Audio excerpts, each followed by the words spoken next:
But Yeah. Immediately, I'm somewhere else, and I'm seeing other things. I'm no longer like I was listening to the album yesterday, just rechecking Kayo's mixes and my notes, just to make sure that when I talk to him, that it's good. Man, I forgot I was on the road. I forgot. Like track 2, I was like, whoa, pay attention. There are other vehicles around you. And that was just solely based on the music alone. So Oh yeah, I was gonna say, I don't know if I'm like just like caught up in what you're saying or like you know, I don't want to like gas you, but I kind of did. I got that a little bit. Yeah, I don't want to say a little bit. Like I understand what you're saying when you say, especially with the instrumental album, like the visual, like kind of seeing the. Yeah. I mean, like the working title for the track is Promised at Sea, and that's track 2. And I feel like I'm on a ship floating, looking at a horizon. Like I feel it. You ever listen to a piece of music and feel this like coolness wash over you? Not coolness as in like being cool and dope and awesome, but like just feel like this sense of refresh. I don't know how to put it, but that's just what I feel. You know, it's like when you walk into a store, when you walk into a grocery store, and they have that little fan above the door to keep the flies out, and it hits you. Yeah. It's kind of like that type of effect.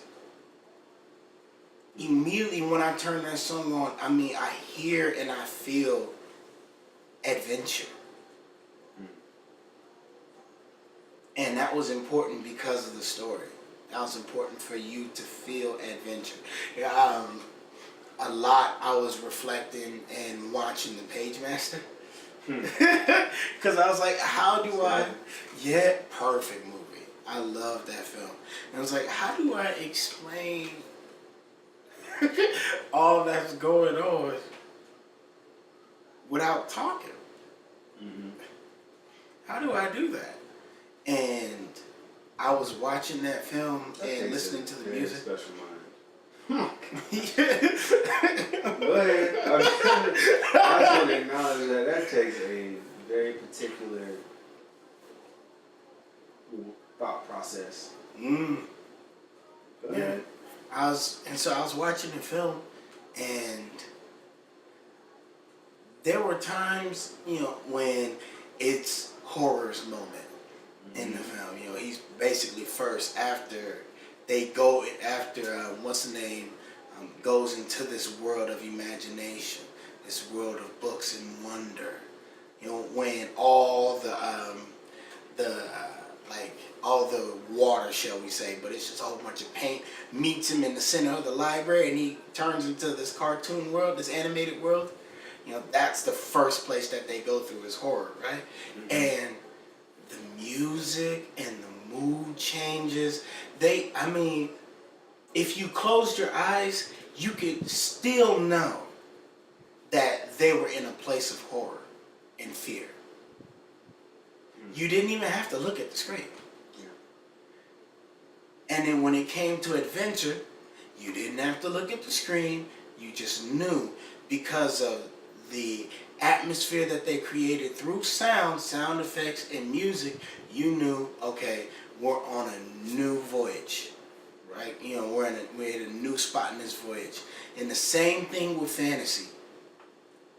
And I was like, man, and that was just one of the notes, like one of the references that I kept on going back to while I was creating it. Because I was like, how do I let these people know that this story takes place, like it starts on a ship?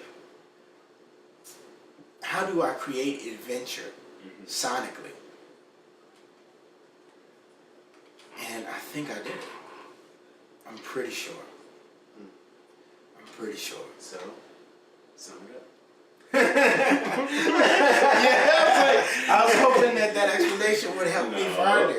Shut up.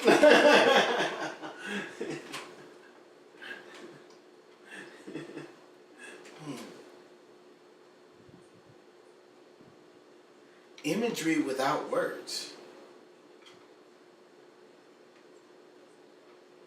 is how I would point someone, like in this album. Just so, what is this album supposed to be? How would you explain it to me? It's imagery without words.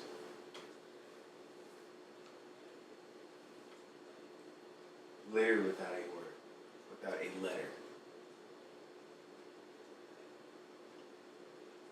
without a language, without language, like without speech, Yeah, without like any type verbal. like no letters. Without verbal direction. Nothing. There's no verbal direction on this album. Yeah. I mean, even the 3 times that vocals show up on this album,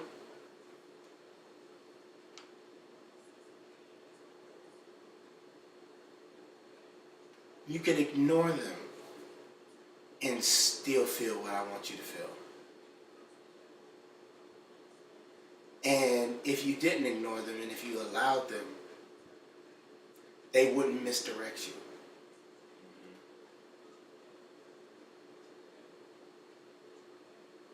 I think that's hard to do.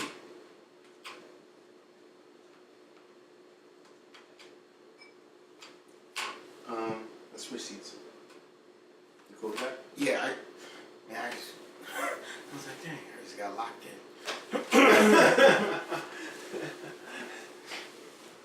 Oh, I'm fat.